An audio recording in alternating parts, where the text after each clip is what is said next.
बेटा नीट 2025 के question paper में नंबर ऑफ क्वेश्चन में एक बड़ा चेंज हुआ है और साथ ही साथ जो ड्यूरेशन ऑफ क्वेश्चन पेपर है उसमें भी एक चेंज हुआ है। और आइए बेटा आपके साथ ये न्यूज शेयर करते हैं कि what are the changes in the number of questions to be attempted by the student and timing. ये नोटिफिकेशन है 25 जनवरी 2025 का। जेईई मेंस के फर्स्ट सेशन के एग्जाम के स्टार्ट होने से पहले एक चेंज एनटी ने किया था कि जेईई मेंस में जो इंटीजर टाइप के 10 क्वेश्चंस होते थे और उन 10 में से 5 क्वेश्चन को जेईई मेंस में अटेम्प्ट करना पड़ता था तीनों सब्जेक्ट में, फिजिक्स, केमिस्ट्री और मैथ्स में। तब ये बात तो क्लियर हो गई थी कि नीट में भी जो सेक्शन बी में 5 क्वेश्चंस का आपको चॉइस दिया जाता है वो खत्म होनी चाहिए और होगी। बस ये नोटिस उसी पर है बेटा। अब 2025 में नीट में 180 क्वेश्चन होंगे और 180 क्वेश्चंस में से सारे 180 क्वेश्चंस आपको अटेम्प्ट करने होंगे। सेक्शन बी में जो 15 क्वेश्चन होते थे जिसमें 10 क्वेश्चन आपको अटेम्प्ट करने होते थे वो रूल खत्म हो गया है।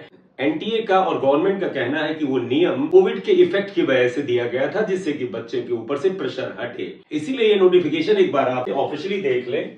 Clarification on question paper pattern and examination duration for NEET UG 2025. The National Testing Agency has been conducting the NEET UG since 2019 on behalf of National Medical Commission. All NEET UG 2025 aspirants are hereby informed that question paper pattern and examination duration will revert to the pre-COVID format. यानी कि Covid के दौरान जो NEET के examination में थोड़े बहुत change किए गए थे उससे पहले जैसा पैटर्न होता था वही वापस आ रहा है। Where there will not be any section B any more, यानी अब सेक्शन बी नाम की चिड़िया नहीं होगी। अभी तक पिछले 2-3 साल से हो रहा था सेक्शन ए और बी नाम के 2 सेक्शन थे जिसमें सेक्शन ए में हर सब्जेक्ट में 35-35 क्वेश्चन होते थे, वो सारे अटेम्प्ट करने होते थे और सेक्शन बी में सारे सब्जेक्ट में 15-15 क्वेश्चन होते थे जिनमें से कोई 10 क्वेश्चन आप अटेम्प्ट करते थे।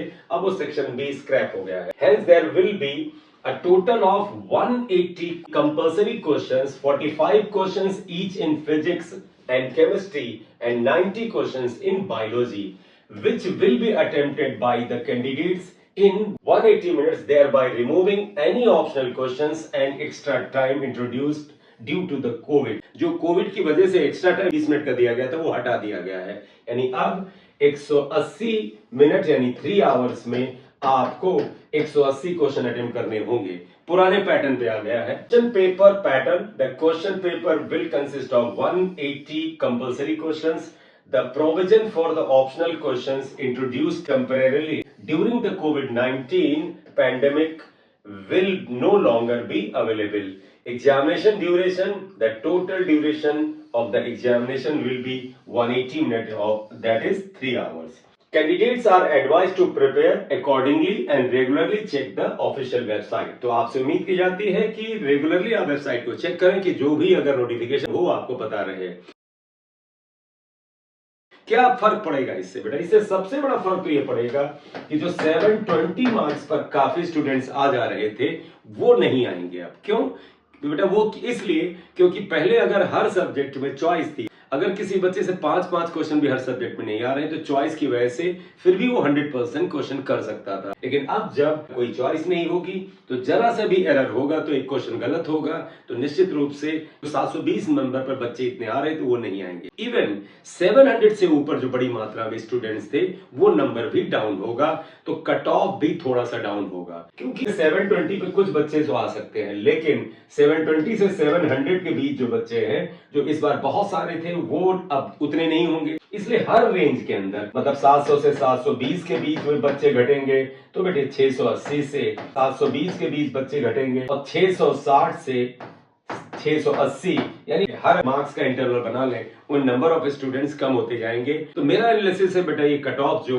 इस बार ऑल इंडिया लेवल पर 650 से ऊपर गया था और डिफरेंट स्टेट में 650 के आसपास गया था, ये कट ऑफ जो है ये 630 के आसपास आ सकता है अगर पेपर 2024 के ही लेवल का हो। अगर पेपर का लेवल 2023 या 2022 के लेवल पे गए तो फिर ये कट ऑफ 5 से 10 नंबर और नीचे आ सकता है। तो अगर इस समय without watching the difficulty of paper केवल इस टेक्निकलिटी के आधार पर कि ड्यूरेशन 3 आवर्स कर दिया गया है, क्वेश्चन 180 कर दिए गए हैं और कोई भी चॉइस नहीं है और डिफिकल्टी लेवल 2024 से इस बार थोड़ी सी बढ़ेगी जरूर। क्यों? क्योंकि जो जेईई मेंस के इस समय पेपर हो रहे हैं उनमें ही देखा गया है कि डिफिकल्टी लेवल जो अभी तक पेपर हुए हैं 22, 23 और 24 जनवरी को, कि डिफिकल्टी लेवल 2023 के लेवल पर या 2022 के लेवल पर रखने की कोशिश की गई है। 2024 में जो थोड़ा सा ईज लेवल था पेपर का वो कम किया गया है। तो आई होप 2025 में 2024 की तुलना में थोड़ा सा चैलेंजिंग पेपर होगा और चॉइस का जो ऑप्शन है ये घटेगा।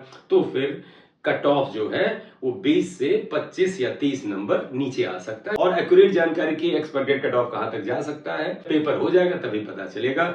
सो all the best to all dear students. आप सभी लोग नीट की अच्छे से तैयारी कर रहे होंगे और इस चेंज के अनुसार अपनी तैयारी को जारी रखें। और अब अपने पेपर को जब भी कोई टेस्ट दें उसमें 3 घंटे से थोड़े कम समय में कंप्लीट करने की कोशिश करें। कोशिश करें कि 2 घंटे 45 मिनट में आप पेपर कर लें, क्योंकि जब एग्जामिनेशन हॉल में आप होते हैं तो आपके जो सारा डॉक्यूमेंटेशन होता है और आपका आइडेंटिटी वेरिफिकेशन वगैरह होता है उसमें भी थोड़ा सा टाइम खर्च होता है। इसलिए आप ये मानिए कि 10 से 15 मिनट आपको 3 घंटे में से नहीं मिलेंगे। तो आपको 2 घंटे 45 मिनट की ड्यूरेशन की तैयारी करनी चाहिए। आपको प्रैक्टिस टेस्ट के दौरान क्वेश्चन पेपर को 2 घंटे 45 मिनट में सॉल्व करने की कोशिश करनी चाहिए। Thank you very much for watching video. This is M Singh sir here. If you are new on this channel kindly subscribe the channel. Thank you very much.